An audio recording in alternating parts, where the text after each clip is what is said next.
ኢራን ትራምፕን ለቀናት ደጅ አስጠንታ በመጨረሻም የድርድሩን መልስ ሰጠች። ትራምፕ በብስጭት ፈጽሞ አልቀበለውም ብለዋል።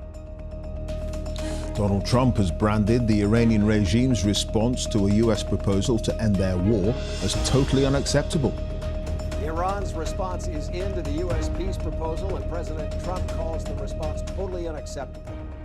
ኔታንያሁ ጦርነቱ አላበቃም፣ የኢራንን የበለጸገ ዩራኒየም በኃይል ገብተን ልንወስደው እንችላለንም እያሉ ነው። ኢራንም ከቻላችሁ ሞክሩ እያለች ነው። You go in and you take it out. With what? Special forces from Israel, special forces from the United States working in tandem under international supervision? How? Well, I'm not going to talk about military. ትራምፕ ክፉኛ ተበሳጭተዋል። እውነቴን የምላችሁ እነዚህ ሰዎች ጌም እየተጫወቱ ነው ብለው ታርፈዋል። Television, they'll say, we did not speak to the president. We did not. I just spoke to. We did not speak to the president. So they play games.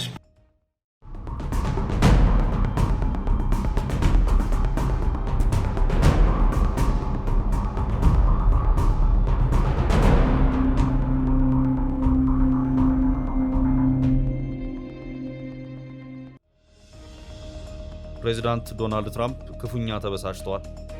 ለኢራን የመደራደሪያ ነጥቦችን ልከው ምላሹን ሲጠብቁና ሲጠባበቁ ከርመዋል። ኢራንም ቆይ እያየሁትና እየመረመርኩት ነው በማለት እሳቸው በላኩት የመደራደሪያ ሰነድ ላይ በዝምታ ከርማለች። በመጨረሻም ለዚህ የፕሬዚዳንት ትራምፕ አስተዳደር የመደራደሪያ ነጥቦች ያሉኝ ምላሾች እነዚህ ናቸው በማለት ኢራን በትላንትናው ዕለት አቋሟን አሳውቃለች። ሰነዱን ያስመረመሩት ፕሬዚዳንት ትራምፕ ይሄማ እንዴት ይሆናል በማለት ያዙ ይልቀቁኝ እያሉ ነው። ኢራን በበኩሏ በቃ ያለኝና የምለው ይሄ ነው በማለት እቅጩን ተናግራለች። ከኢራን ጋር ለ39 ቀናት ከተፋለሙ በኋላ የለም ከዚህ በላይ ጦርነቱን ማስቀጠል አስፈላጊ አይደለም፣ አሁን የተኩስ አቁም ስምምነት ማድረግ ያስፈልጋል በማለት ቀነ ገደብ የሌለው የተኩስ አቁም ያደረጉት ትራምፕ በዚህ መሃል ኢራንን በድርድር ለማግባባት ያደረጓቸው ሙከራዎች በሙሉ ሊሳኩ አልቻሉ። ኢራን ሆይ ድርድርን በተመለከተ ያለሽ አቋም ምንድነው በሚል በፕሬዝዳንት ዶናልድ ትራምፕ የጽሑፍ መልእክት የተላከላት ኢራን በፓኪስታን በኩል የተቀበለችውን ጥያቄ ቆይ የተመለከትኩት ነው፣ ምርመራ ላይ ነኝ፣ ጥቂት ታገሱኝ በማለት ፕሬዝዳንት ዶናልድ ትራምፕን ክፉኛ ደጅ ስታስጠና ከርማለች። ፕሬዝዳንት ዶናልድ ትራምፕ የዚህ ጦርነት ምዕራፍ ሊዘጋ ባለመቻሉ በአሜሪካም ሆነ በመላው ዓለም እያስከተለ ያለው ኢኮኖሚያዊ ያሉታዊ ተጽዕኖ ባይፈልጉም እንዲንቆራጠጡ አድርጓቸዋል። በዕለት ተዕለት ፕሬዝዳንታዊ ስልጣናቸው ግዙፏን አሜሪካ ማስተዳደርን ቀነስ አድርገው በኢራንና ኢራን ጉዳይ የተወጠሩት ፕሬዝዳንት ዶናልድ ትራምፕ ኢራንን እንደምንም ተጭነውና አግባብተው በድርድር ለማንበርከክ የሄዱበት ርቀት ሁሉ የእምቧይ ካብ ሆኖ እየተበተነ ሊሰምርላቸው አልቻለም። ይህንንም የትራምፕን ዘርፈ ብዙ ጥረት የተረዳችው ኢራንም ጨዋታውን እንዴት እንደምጫወት አውቃለሁ በማለት ትራምፕን እሳት ላይ ጥዳቸዋለች። በዚህ ሂደት ውስጥ ጊዜ የሚባል ነገር አለ። እያንዳንዷ የሆርሙዝ ተዘግቶ የመቀጠል ቀን የቢሊዮኖች ዶላር ኪሳራ ነው። የአሜሪካ ወዳጅ የሆኑት ነዳጅ ሻጭ የመካከለኛው ምስራቅ ሀገራት ትራምፕን ጦርነቱ ይበቃል በማለት እየተማጸኗቸው ነው። ኢራን በአሜሪካ በኩል የቀረበላትን የድርድር ሐሳብ እየመረመርኩት ነው፣ ተረጋጉ፣ ችኮላውን ምን አመጣው በማለት ትራምፕን ለቀናት ደጅ አስጠንታለች።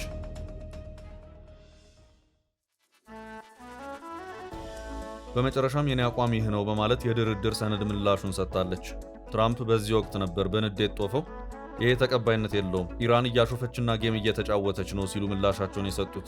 እውነቴን ነው ምላችሁ፣ ኢራን ተሸንፋለች፣ እንደራደር በማለት እግራችን ስር የወደቀችው ራሷ ናት። እኛ ባህር ኃይሏን ደምስሰን ከባህር በታች ስላደረግ ነው፣ አየር ኃይሏን ሙሉ በሙሉ ስላስወገድ ነው፣ መሪዎቿን ስለገደልን ኢራን ከዚህ በኋላ ምን አማራጭ አላት ሲሉ የከረሙት ፕሬዝዳንት ዶናልድ ትራምፕ አሁን የገጠማቸው ተደራዳሪ እሳቸው እንደሚሉት በወታደራዊ ሽንፈት አንገቱን የደፋና ያቀረቀረ ሆኖ አልተገኘም። እንደውም በሌላ አቅጣጫ የላካችሁትን ሰነድ ቆይ ልመርምረው በማለት ተደራዳሪዎቿን ደጅ የምታስጠና ኢራን ሆናለች። ትራምፕ ክፉኛ ጸጉራቸውን ያስነጫቸው ከዚህ ሁሉ ደጅ ማስጠናት በኋላ ኢራን የሰጠችው የጽሑፍ ምላሽ ነው። አሜሪካና እስራኤል ወሳኝ የመደራደሪያ ነጥብ በማድረግ ወጥረው የያዙት የኢራንን ኒኩሌር ጉዳይ ነው። ኢራን ደግሞ ትኩረት ያደረገችው በኒኩሌሩ ጉዳይ ሳይሆን በሌሎች ነጥቦች ላይ ነው። ኢራን ለትራምፕ በላከች የመደራደሪያ አቋሞቿ በጦርነት ላወደማችሁብኝ መሰረተ ልማትና አጠቃላይ ሀገራዊ ጥፋት ካሳ ክፈሉኝ፣ ሆርሙዝን የሉዓላዊነት አካል አድርጌ እንዳስተዳድረው ይደረግ፣ ከዚህ በኋላ በእኔ ላይ ጥቃት ላለመሰንዘር ዋስትና ይሰጠኝ የሚሉትና የመሳሰሉት ይገኙበታል። ለአሜሪካና እስራኤል ወሳኝ ጉዳይ ተደርጎ የተወሰደው የኒኩሌሩ ነጥብ ነው ሲባል ኢራን የእነሱን አንገብጋቢ ነጥብ ዝቅተኛ ደረጃ ላይ በማስቀመጥ ቀለል አድርገው አልፋለች። የትራምፕ ብስጭትም እዚህ ጋር ነው ትራምፕ ምን ሲደረግ በማለት ያዙኝ ልቀቁኝ ያሉት።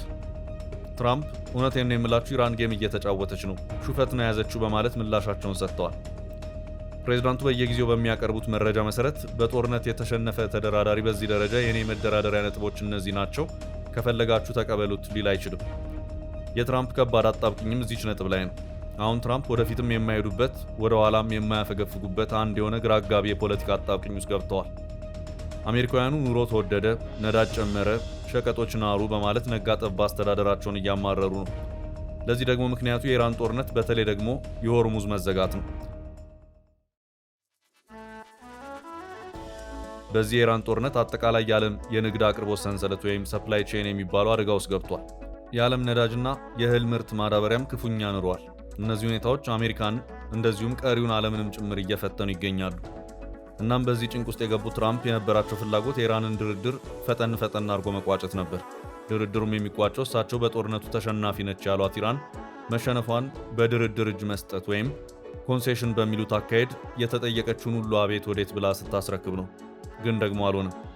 ለ39 ቀናት ከሁለት ሀገራት ጋር የተፋለመችው ኢራን እኔ ጦርነቱን አልተሸነፍኩም፣ እናንተው ጀመራችሁት፣ ራሳችሁ አቆማችሁት፣ ነገሩ አንቺው ታመጪው አንቺው ታሮጪው ነው የሆነው፣ ድርድር ያላችሁትም ራሳችሁ ናችሁ፣ መደራደር ከፈለጋችሁ ያለኝ አቋም ነው፣ ከተስማማችሁ ሰየው፣ ካልተስማማችሁ ደግሞ ምንም ማድረግ አይቻልም በሚለው ጽኑ አቋም ላይ ናት። እንደዚህ አይነት የተደራዳሪነት አቋም በጦርነት አከርካሪው ተሰብሯል እየተባለ ከሚነገርበት ሀገር የሚጠበቅ አይደለም። ትራምፕ ኢራንን ተጭኖ አቋሟን ለማስቀየር ጦርነቱን ዳግም እቀሰቅሳለሁ፣ ተጨማሪ ጥቃቶችን እሰነዝራለሁ በማለት ደግመውና ደጋግመው ተናግረዋል። በትሩዝ የማህበራዊ ትስስር ገጻቸው ላይ በጽሑፍ አስፍረዋል። እንደዚሁም በተለያዩ ጊዜያት ከጋዜጠኞች ጋር በነበራቸው ቆይታዎች ሲናገሩም ተደምጠዋል። ትራምፕ ለኢራን የ48 ሰዓት ጊዜን ሰጥተዋል። አልሰማም ብትል ለአንድ ሳምንት አራዝመዋል። አሁንም ጆሮ የለኝም ብትል የጊዜ ገደብ የሌለውን የተኩስ አቁም አድርገዋል። ለማስታወስ ያህል ስለ 48 ሰዓቱ የጊዜ ገደብ ከተዘገበው ጥቂት እንስማ። We have this post from the president, so let's talk about it. What does it mean when he says 48 hours before all hell will rain down? ትራምፕ ኢራናውያን በሎ የዘጋችሁትን ሆርሙዝ እንደዘጋችሁት ቀስ ብላችሁ በሰጧችሁ 48 ሰዓታት ውስጥ ክፈቱት፣ ካልሆነ ግን የሲኦል በሮች በእናንተ ላይ እንዲከፈቱ አደርጋለሁ ሲሉም አስጠንቅቀው የነበረ መሆኑን ጥቂት እናስታውስ። President Trump told the Iranians last night they have 48 hours to unblock the strait or he would obliterate their power plants. የ48 ሰዓቱ ማስጠንቀቂያ ከተሰጠ አንድ ወር አለፈው። ግን ደግሞ ኢራን ዛሬም ሆርሙዝን ጥርቅም አድርጋ እንደዘጋች ነው። ትራምፕ የ48 ሰዓታት ገደብን ሰጥተው ከዚያ በኋላ ኢራን ያበቃላታል ቢሉም አልሆነም። ሰዓቱም ሄደ። በኢራን በኩልም ንቅንቅ የሚል ነገር ጠፋ። እናም ትራምፕ ኢራን ግድ የላችሁም ጥቂት ጊዜ ስጡኝ በማለት ተማጸነችን። እናም 48 ሰዓቱን ወደ 10 ቀን ገፍተነዋል ሲሉም አስታወቁ። የ10 ቀኑንም ጉዳይ ኤክስትራ 10 ዴይስ ዴድላይን ሚዲያዎች አስተጋቡላቸው። Late today, as per Iranian government request, he's now pausing his deadline to strike Iranian energy plants, as you said, by another 10 days. Deadline President Trump set for Iranian leaders to reopen the Strait of Hormuz is rapidly approaching. Yeah, and Trump is warning that the U.S. is going to attack Iranian infrastructure if the country does not comply. ኢራን ሆርሙዝን ካልከፈተች የድልድይ ቀን፣ የኤሌክትሪክ መሰረተ ልማት ውድመት ቀን በማለት ሁሉንም አንድ ባንድ እደመስሳለሁ ሲሉም ትራምፕ ክፉኛ አስጠንቅቀውም ነበር። Long cabinet meeting that included an update on what U.S. officials say are ongoing negotiations with Iran. ይህ ሁሉ የቀናት ገደብ ጊዜ ካለፈ እነሆ አንድ ወር አልፎ ሁለተኛ ወር እየመጣ ነው። ኢራንም ሆርሙዝን አልከፈተችም። ትራምፕም ከብዙ ዛቻዎቻቸው አንዱንም አላደረጉም። ትራምፕ እንደውም በመጨረሻ ከኢራን ጋር ወደ ሰላም ስምምነት እየተቃረብን ነው፣ በቃ ከዚህ በኋላ የማስቀምጠው ቀነ ገደብ ወይም ዴድላይን የለም ሲሉም አስታወቁ። And that a peace deal with Tehran could be close, but he says there's no deadline to reach an agreement. በሌላ አቅጣጫ ደግሞ ኢራን እንደውም ሆርሙዝን መክፈት ይቅርና ሆርሙዝ ይሰጠኝ የሉዓላዊነቴ አካል አድርገው ስትልም አስታውቃለች። ትራምፕን በትላንትናው ዕለት ያበሳጫቸውም ይሄው ጉዳይ ሆኖ ታይቷል። ኢራንን በማስፈራራቱ በኩል ትራምፕ ቃላት ያለቁባቸው ይመስላል። ከምድረ ገጽ አጠፋቸዋለሁ፣ በነገው ዕለት በዚህ ሰዓት የኢራን ስልጣኔ ታሪክ ይሆናል፣ የሲኦል በሮች ኢራን ላይ እንዲከፈቱ አደርጋለሁ የሚሉትና የመሳሰሉት ከባድ ማስፈራሪያዎች በሙሉ ጥቅም ላይ ውለዋል።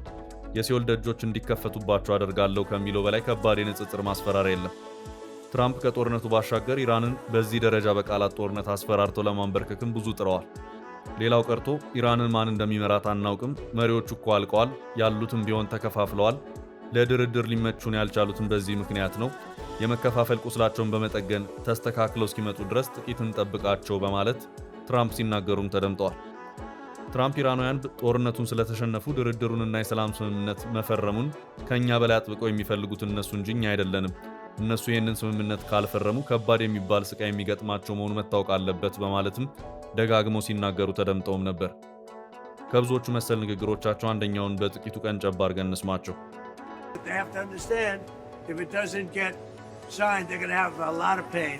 They're going to have a lot of pain. They want to sign it, I will tell you. They want to sign it a lot more than I. በነገራችን ላይ ፕሬዝዳንት ዶናልድ ትራምፕ በዚያው በጦርነቱ ሰሞን መሪዎቻቸውን እኮ ጨርሰናቸዋል፣ ከዚህ በኋላ በኢራን መሪ መሆን የሚፈልግ ሰው የለም፣ እንደራደርም ብንል ከማንስ ጋር ነው የምንደራደረው? ችግር የገጠመን እኮ እዚህ ጋር ነው በማለትም የተናገሩበት አጋጣሚም ነበር። ዘመኑ የመረጃ በመሆኑ ሁሉም ነገር ሪከርድ ተደርጎ ተቀምጧል። አሁንም ከዚሁ የፕሬዝዳንት ትራምፕ ንግግር ጥቂት ወስደን እናዳምጥ። And now nobody wants to be a leader over there anymore. We're having a hard time. We want to talk to them and there's nobody to talk to. መሪ የላትም፣ መሪዎቹ አልቀዋል። አሁን የተቸገርነው ከማን ጋር እንደምንደራደር ነው የተባለችው ኢራን አሁን ደግሞ የድርድር ሰነድ ልከንልሽ ነበር የታደረስሽው በሚል ከሰሞኑ በጥብቅ እየተወተወተች ከርማለች።